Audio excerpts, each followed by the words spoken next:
Cet intérêt pour la finance responsable, ce qui est un peu drôle, c'est que c'est plutôt le fruit du hasard. On n'avait aucune idée qu'il y avait tout un créneau de la finance qui était en train de se développer lorsqu'on a lancé l'idée initialement de partir le Club d'investissement responsable du Québec. Tu es le nouveau Rockefeller, un philanthrope. Qu'est-ce que ça veut dire? Ils veulent changer le monde. Quelle drôle d'idée. Dans un esprit philanthropique. Vous pouvez répéter? Philanthropique. Philanthropique. Je vous donne votre pognon. Et finalement, quand beaucoup de gens aujourd'hui me disent « Mais comment fais-tu pour avoir cette humanité ?» Eh bien, je leur réponds très simplement, je leur dis « C'est ce goût de l'amour, ce goût donc qui m'a poussé à me mettre au service de la communauté, à faire le don de soi. » S'emparer d'un mot qui porte l'amour de l'humanité comme message, en saisir tout le sens et la complexité en toute simplicité, découvrir des hommes et des femmes qui s'engagent, écouter leurs histoires et enchanter le monde avec authenticité. Bienvenue dans Philanthropio, le premier podcast francophone qui raconte la philanthropie et dans lequel je vais à la rencontre de ceux qui la font.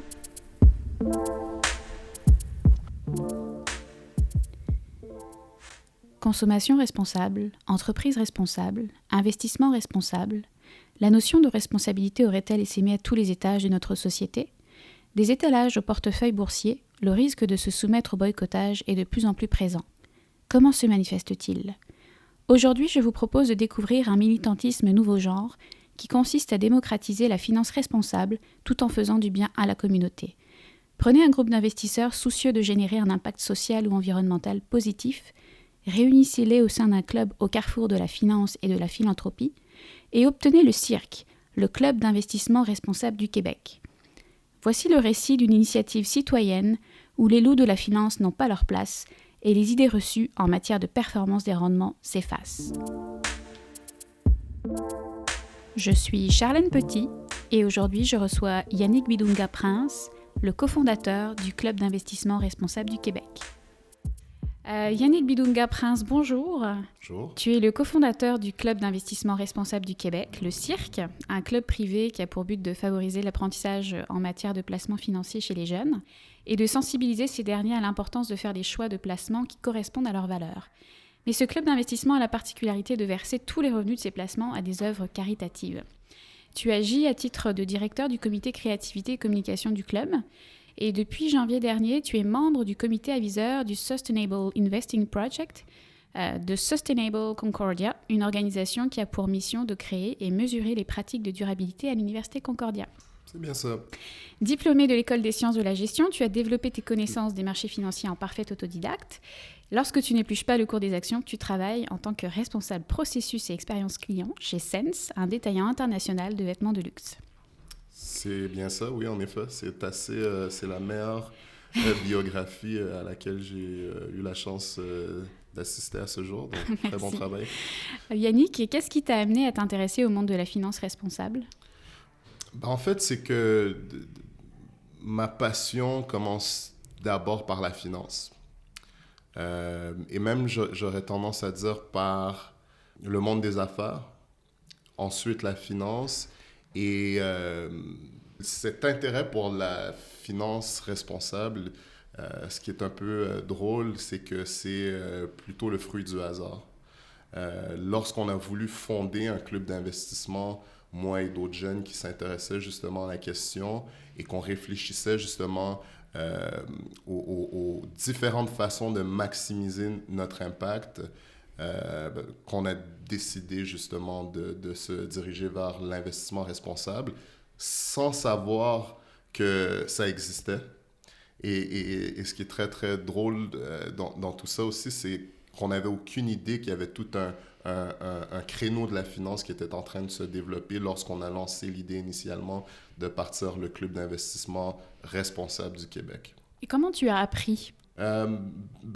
Il y a une partie de l'apprentissage qui se fait par la lecture, mais ça nécessite quand même un certain niveau d'intérêt et de passion, de dévouement, parce que les vies qu'on mène aujourd'hui sont des vies extrêmement chargées. Donc, cette envie de lire un livre sur les marchés financiers dans ses temps libres. Je pense que ce n'est pas quelque chose qui est donné à tous. Et justement, ça émane de cette envie d'apprendre, d'être au courant. Il y a cette espèce de curiosité. Ensuite, pour ce qui est de l'investissement responsable, ou du volet plutôt responsable de la finance responsable, ben, tout ça, c'est vraiment à travers le club, au contact d'individus qui œuvrent dans le monde de la lutte pour l'environnement, des changements sociaux, des gens qui sont engagés, qu'au fur et à mesure, on a développé une petite expertise, parce que je n'ai pas cette prétention non plus d'être un spécialiste. Mais quant à moi, c'est un peu une qualité. Alors au cirque, vous investissez d'abord en bourse, puis dans la communauté, à travers le versement des profits effectués à des organismes de charité. Comment est venue cette idée de faire se converger la finance et la philanthropie? Ben encore, c'est venu par cette envie d'apprendre, qui était déjà à la base la raison première de notre initiative.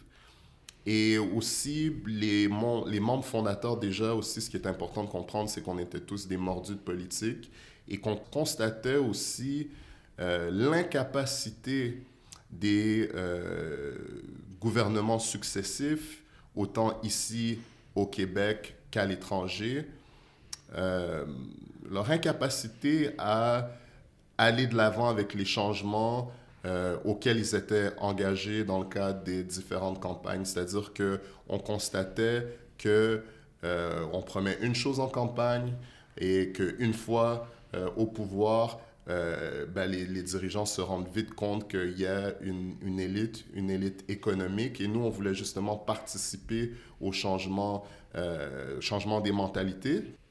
On voulait voir les choses changer. On pense que c'est impossible sans un changement dans le monde de la finance.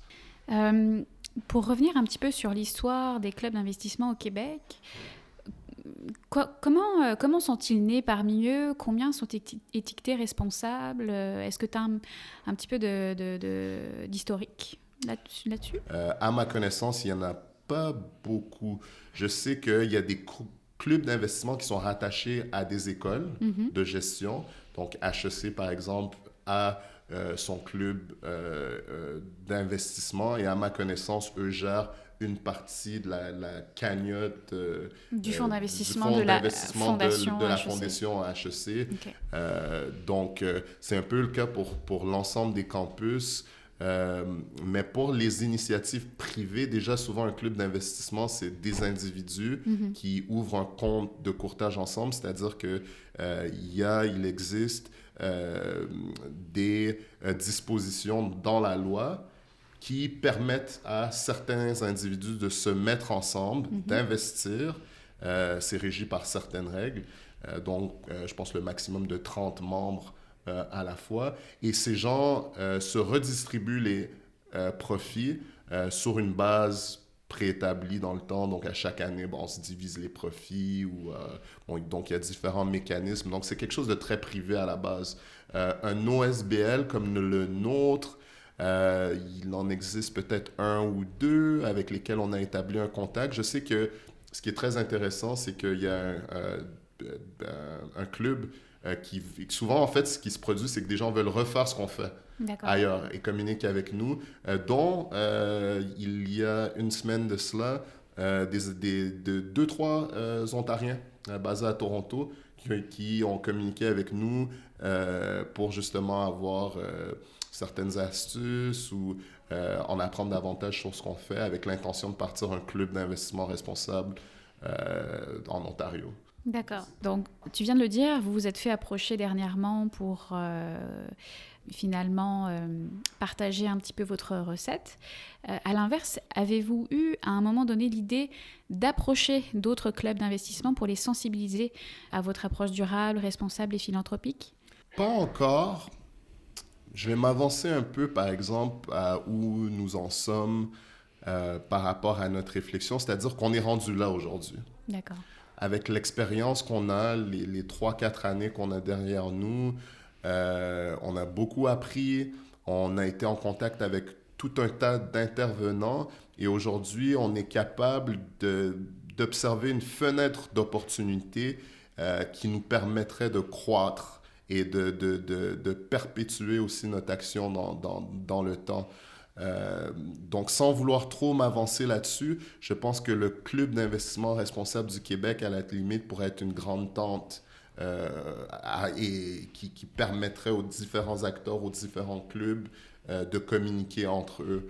Et d'échanger des bonnes pratiques aussi. D'échanger des bonnes pratiques, de la recherche, parce qu'aujourd'hui, un membre qui recommande un titre, qui est retenu par l'ensemble des membres du club, ce titre-là est évalué en premier par le comité responsabilité sociale des entreprises et ensuite par le comité finance. Donc, pour se qualifier à la base, toute compagnie doit passer 3 tests au fond. Le test des membres, le premier, la recommandation initiale, RSE et ensuite finance. Et les évaluations en soi, ça peut être assez lourd.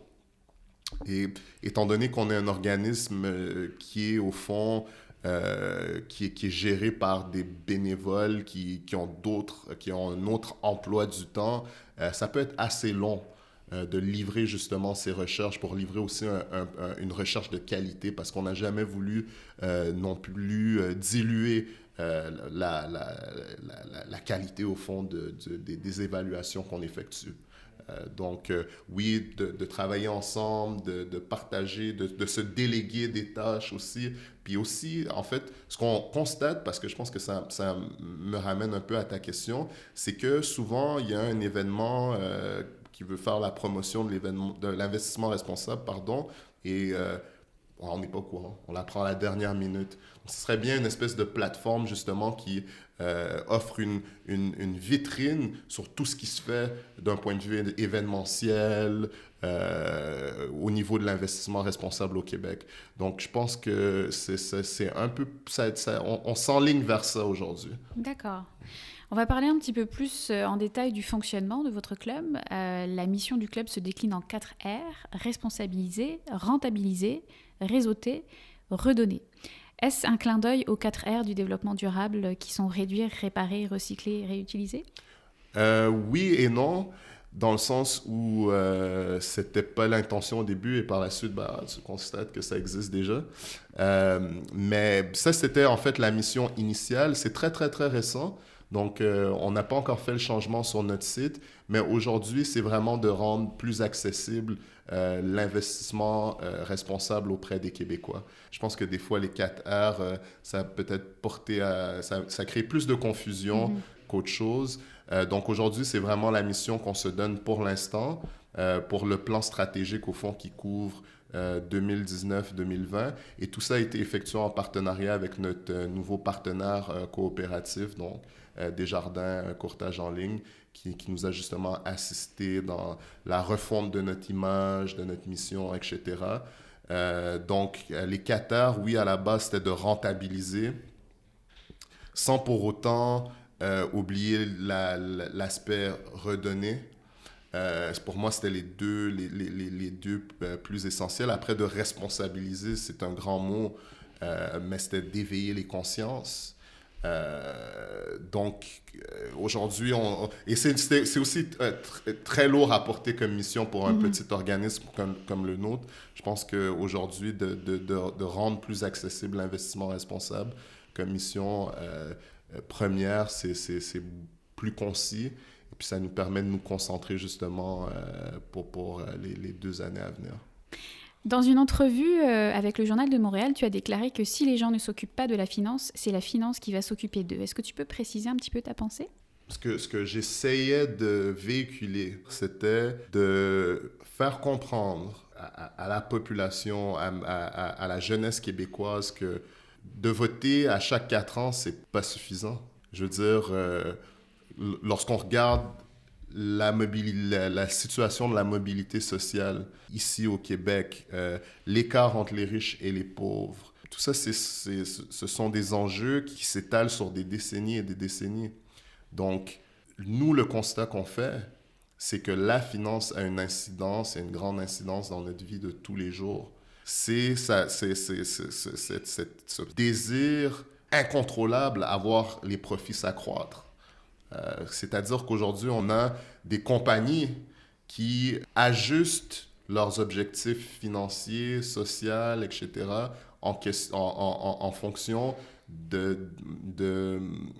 d'objectifs qui sont définis par les marchés financiers. Et cette obligation qu'ont les compagnies à présenter leurs résultats financiers à chaque 3 mois crée une culture du court terme qui est pas soutenable de notre point de vue. Dans le fond, la finance responsable, c'est un petit peu le prolongement de la consommation responsable. Oui, définitivement. Je pense que les deux vont de pair. Et aujourd'hui, je pense que la population est consciente de l'importance de la consommation responsable. Pour ce qui a trait à l'investissement responsable, pas encore. Alors, le club est ouvert aussi bien aux as de la finance qu'aux apprentis boursicoteurs, dans une volonté de vulgariser et démocratiser la pratique de l'investissement responsable. Toutefois, j'imagine qu'un vote éclairé nécessite bien plus que de savoir décoder les dépêches locales, internationales, qui sont favorables ou défavorables aux investissements et de connaître aussi les rudiments de la gestion financière. Comment vous parvenez à harmoniser les connaissances au sein de votre club, entre les membres J'ai presque envie de dire que c'est d'abord beaucoup moins complexe que ce que beaucoup de gens ont tendance à croire. Tout ce jargon financier, au fond, qu'on entend lorsqu'on ouvre la télé, c'est tout simplement fait pour nous mélanger, garder nous tenir à distance. Nous tenir à distance, et voilà. Dans les faits, on est aussi épaulé par toute une base au club d'individus qui ont un parcours qui est professionnel, académique, assez solide.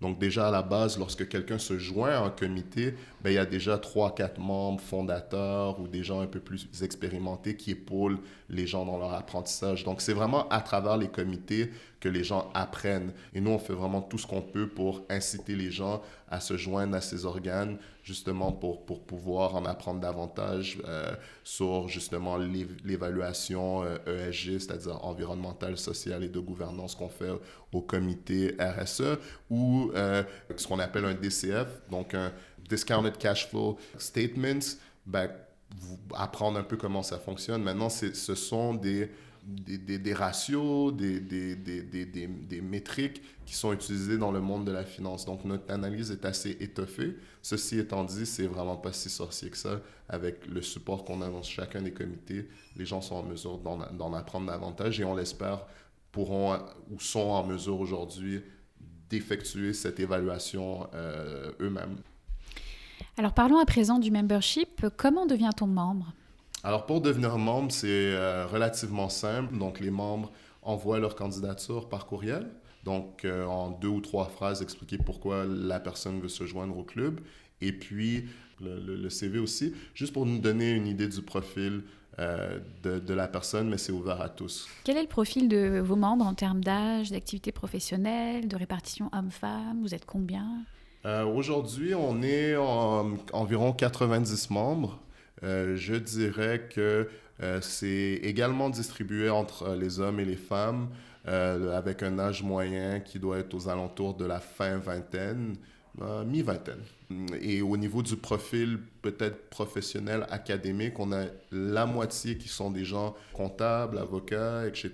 Des gens qui ont quand même une bonne base en matière de finance, mais qui ont aussi à cœur toute la question de la responsabilité sociale des entreprises, sans nécessairement savoir c'est quoi, ou être des spécialistes. Et l'autre moitié, ben, c'est des gens qui ont un profil un peu plus en matière de travail social, de lutte pour l'environnement, etc.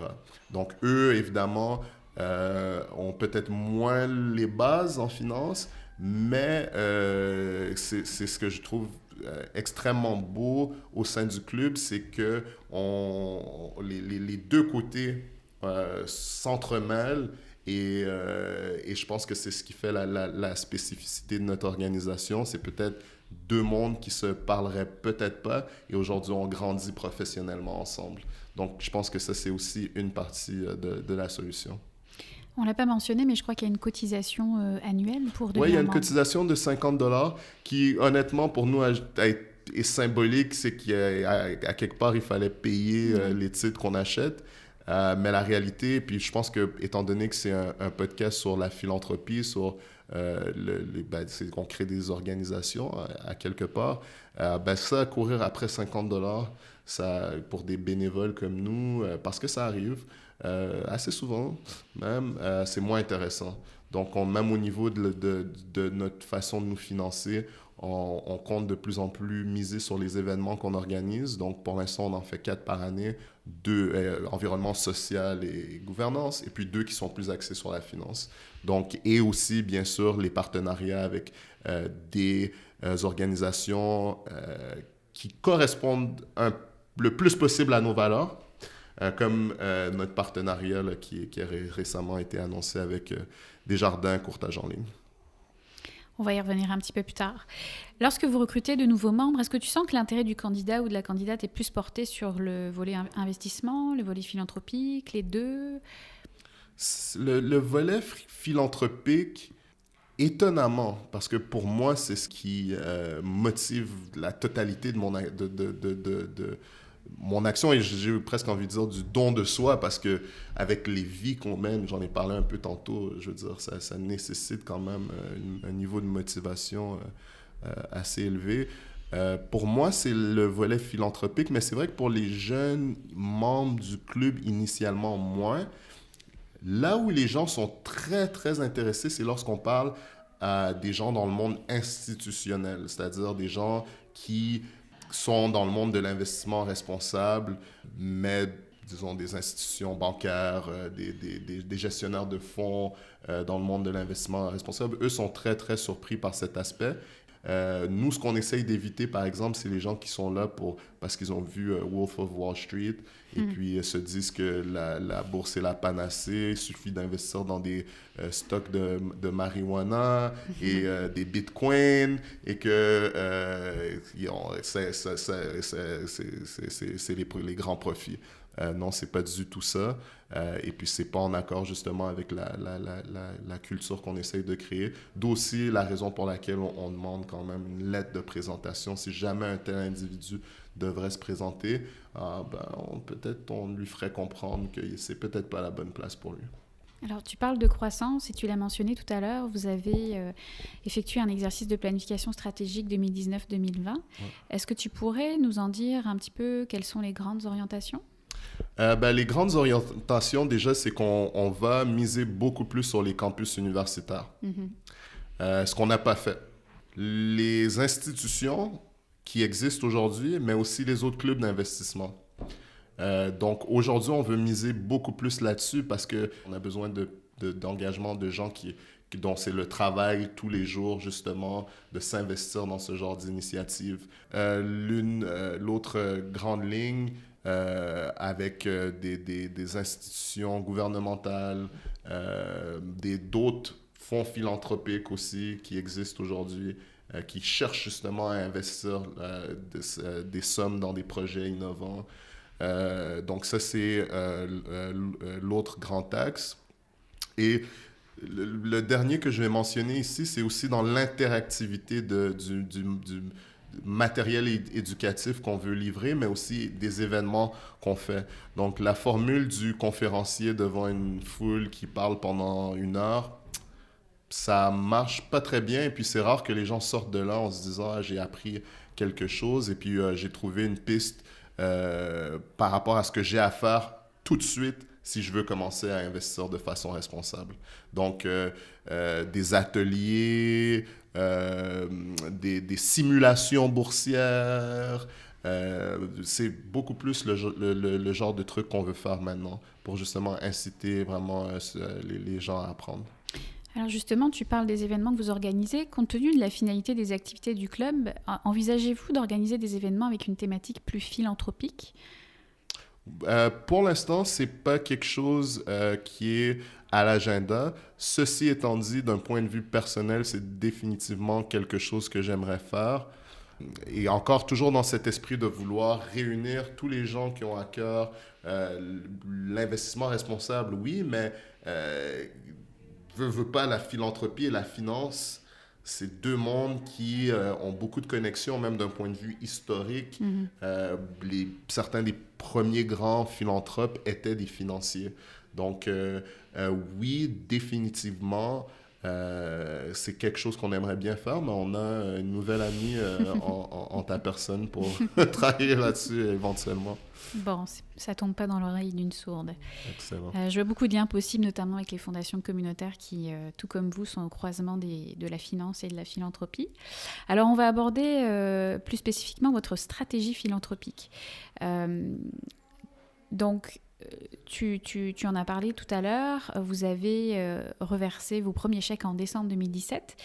Un au refuge pour les femmes autochtones de Montréal et un à Environnement Jeunesse pour un montant total de 2 500 $. Ouais. Je crois que les prochaines subventions seront versées en décembre 2019 de cette année. Donc. Oui, c'est sûr qu'au niveau des marchés financiers, ça ne roule pas aussi bien que, oui. que nos 2 premières années. Après, est-ce que, par exemple, parce que aussi, il faut se dire que les dernières années, l'ensemble de nos efforts ont été vraiment sur le plan stratégique, sur justement créer une structure qui nous permettrait de croître dans le temps, au niveau de notre impact aussi. Donc, le portfolio en soi n'a pas bougé beaucoup. Comment vous choisissez les organismes bénéficiaires, les investisseurs responsables que vous êtes? Emploient-ils la même rigueur à devenir des donateurs avisés? Pas encore, en fait. Et ça, c'est un élément dont j'ai discuté avec certaines personnes. Aujourd'hui, de la façon dont ça fonctionne, le conseil soumet toute une liste d'organismes potentiels et par la suite, les membres peuvent choisir au sein de la liste qu'on a établie les organismes de leur choix, au fond. Donc, c'est vrai que je sais qu'il existe une méthodologie de travail, de mesure de l'impact, etc. dans le monde philanthropique. Mais pour l'instant, ce n'est pas le cas, mais c'est appelé à changer. D'accord. Je pense que c'est important, en effet, de s'assurer qu'on maximise la portée de chaque dollar. Historiquement, l'investissement à impact social a vu le jour au sein des grandes organisations philanthropiques. C'est d'abord la Fondation Rockefeller qui en premier a mis en place cette stratégie. Et c'est même elle qui a donné le nom à ce type d'investissement. Les grandes fondations canadiennes ne font pas exception dans l'utilisation de cette stratégie. La Fondation McConnell a quant à elle développé l'idée d'une finance des solutions. Il s'agit d'une approche intégrée qui consiste à utiliser les actifs financiers de manière diverse. Donc ça peut être des subventions, des prêts, des garanties d'emprunt, de l'investissement d'impact, de l'investissement responsable et du militantisme des actionnaires pour propulser l'innovation sociale. Qu'est-ce que tu penses de ce modèle et crois-tu qu'il pourrait être réplicable au sein d'un club d'investissement? En fait, je trouve ça extraordinaire. Ça nécessite certains moyens qu'on n'a pas encore aujourd'hui, mais je pense que c'est très envisageable pour nous de considérer, par exemple, des investissements dans des entreprises privées qui sont aujourd'hui source d'énormément d'innovation. Il serait possible que des micro-prêts responsables, par exemple, oui, ça pourrait être une façon justement de gérer ce qui deviendrait un actif. Et par là, j'entends les sommes qu'on détient. Ça serait plus de la gestion d'actifs que de la gestion de placements boursiers. Et une autre alternative dont on ne parle pas beaucoup, mais je pense que d'être actionnaire, ça donne un vote aux assemblées annuelles des entreprises, donc de recommander certains administrateurs sur les conseils d'entreprise dans lesquels on investit. C'est une forme de militantisme en soi. Mais oui, définitivement, je trouve ça extrêmement inspirant. Alors, à l'opposé du spectre, il y a le modèle de la fondation Bill et Melinda Gates, très controversé, qui repose sur des investissements dans les multinationales les plus nocives pour l'environnement, la santé, la justice sociale. Le capital est notamment investi dans l'armement, les OGM, les sodas, les énergies fossiles, avec des entreprises telles que Monsanto, McDonald's ou Total.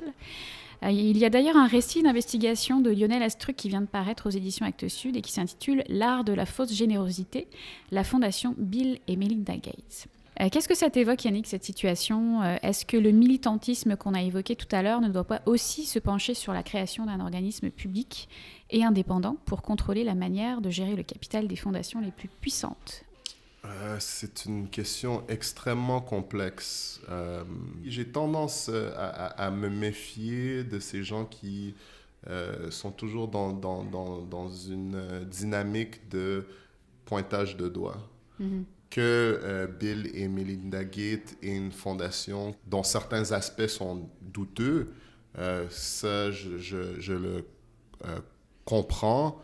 Je pense qu'en effet, il y a place à énormément d'améliorations et qu'une partie, pas toute la solution, une partie de la solution va devoir venir de nos dirigeants. Mais encore là, quels dirigeants? Nos dirigeants sont contrôlés à 100% par ces mêmes individus. Donc, est-ce qu'on peut vraiment croire à ce changement aujourd'hui? J'en doute énormément. Ces gens sont beaucoup trop influents aujourd'hui. Et encore là, sans vouloir me lancer dans la politique, qui est l'argentier du premier ministre canadien? M. Bronfman, qui lui-même a une fondation, qui, sans vouloir non plus, parce que là, je n'ai pas toute l'information devant moi, mais je pense que ça ne doit pas être très, très différent de ce que Bill et Melinda font. Donc, encore là, on est dans une impasse. Plus près de nous, on parle de plus en plus des fonds philanthropiques universitaires qui se retirent des énergies fossiles, souvent sous la pression des mobilisations étudiantes. Ouais. Le Philab, le réseau canadien de recherche partenariale sur la philanthropie, vient d'ailleurs tout juste de consacrer une série d'articles à ce sujet dans son édition spéciale Philanthropie et université. On y apprend que la première université au Canada à s'être retirée des énergies fossiles est celle de Laval, en février 2017, suivie à l'automne 2017 par celle d'Ottawa. La fondation de l'UQAM fait actuellement les manchettes pour avoir retiré la totalité de ses investissements dans le secteur, soit environ 10% de ses actifs, et semble tout à fait satisfaite de ses rendements malgré le retrait. Qu'est-ce que tu penses de certaines universités qui font de la résistance et avancent l'argument qu'elles pourront mieux influencer les stratégies des pétrolières en restant actionnaires, ou qui prétextent que d'autres investisseurs moins moraux prendraient le relais en cas de retrait ? J'ai envie de leur demander quelles propositions ils ont mis de l'avant aux assemblées des actionnaires, justement, pour influencer ce comportement. À ma connaissance, il n'y a pas grand-chose qui a été fait à ce niveau. Après, il y a aussi... Des fois, j'ai l'impression qu'on nous prend un peu pour des cons. Ce qui a contribué à faire de la performance de notre fonds ce qu'elle a été, c'est notre non-présence dans les énergies fossiles. C'est un secteur dont la performance a été horrible au courant des dernières années. Les investisseurs sérieux aujourd'hui, pas seulement pour des raisons environnementales, en fait, souvent, ces gens-là ne prennent même pas ces raisons en considération, mais pour toute une panoplie de raisons, veulent rien savoir du secteur minier, rien savoir du secteur des énergies fossiles. Encore hier, on voyait l'animateur américain Jim Cramer, qui est une sommité sur Wall Street, qui n'est pas l'homme le plus responsable, disons, au monde, dire qu'il éprouvait une haine pour le secteur des énergies fossiles et qu'il ne mettrait pas une scène là-dedans. Donc, lorsque nos amis à la caisse de dépôt ou dans les fondations universitaires nous disent ça, j'ai envie de leur dire, vous nous prenez pour des cons. Parce qu'il y a des tendances aujourd'hui qui sont engagées, qui sont irréversibles. Aujourd'hui, quelqu'un qui me dit ça, c'est un peu comme la personne qui a investi dans Blockbuster alors que Netflix arrivait. Et moi, je crois qu'on va se reparler dans quelques années et que l'histoire va nous donner raison. On en est convaincu. Le rendez-vous est pris. Excellent. On va terminer par 3 petites questions de clôture qui sont d'ordre un petit peu plus général. Première question, Yannick. Quelle innovation financière aimerais-tu voir dans l'avenir pour répondre aux changements globaux ? Des mécanismes d'épargne technologiques. Et ce que j'entends par là aujourd'hui, je pense que les gens ont beaucoup de difficultés à épargner. Et je pense qu'il devrait exister des mécanismes comme ceux qui existent pour financer le filet social qu'on s'est constitué, c'est-à-dire qu'à chaque paye, il y a une petite partie qui est prise et mise dans tel programme. Je pense qu'il y a quelque chose à faire à ce niveau-là pour aider les gens à épargner. C'est ce que j'aimerais voir, justement. Parfait. Deuxième question. Peux-tu me citer une initiative philanthropique ou une solution apportée aux enjeux sociaux et environnementaux qui t'inspire? Il y en a plusieurs. Pour moi, The Give and Pledge, et ça va peut-être aller un petit peu à l'encontre de ce qu'on disait, mais ça m'inspire pourquoi? Parce que moi, à mon avis, je crois énormément à la méritocratie. Et en tout cas, selon moi, ça ne risque pas de changer, mais j'ai cette intention, si jamais je réussis à me constituer une petite fortune, de tout simplement la léguer au complet. Et je sais qu'il y a différents éléments au niveau des impôts et taxes qui sont à changer pour s'assurer que l'ensemble des dons qu'on fasse aillent vraiment aux causes et que les gens ne le fassent pas pour justement réduire leur niveau d'imposition et tout. Mais il y a quelque chose dans cette initiative de dire à ma mort, je vais léguer l'ensemble ou 50% de ce que j'ai accumulé au courant de ma vie. Après, bon, les gens accumulent tellement qu'il y a quelque part, c'est anormal aussi, mais il y a quelque chose que je trouve beau dans tout ça et je pense que ma fille va pouvoir se débrouiller. Après tout, les linceuls n'ont pas de poche. Et voilà. Dernière question, j'ai cru comprendre que tu étais un grand lecteur. Qu'est-ce qu'il y a en ce moment sur ta table de chevet? C'est drôle, ça, comme question. En fait, c'est Mordecai Richler, qui est un auteur montréalais, québécois, plutôt anglophone, d'héritage juif. Et le livre s'intitule « Saint-Urbain ». Donc, j'essaye de diversifier un peu, d'élargir mes horizons. Donc, normalement, je lis plutôt des biographies ou des livres, des documentaires, au fond, financiers, etc. Et j'écoute beaucoup d'appels trimestriels. Donc, c'est-à-dire à chaque 3 mois, les compagnies tiennent des appels. Je me fais un devoir de les écouter pour du moins les compagnies que je suis.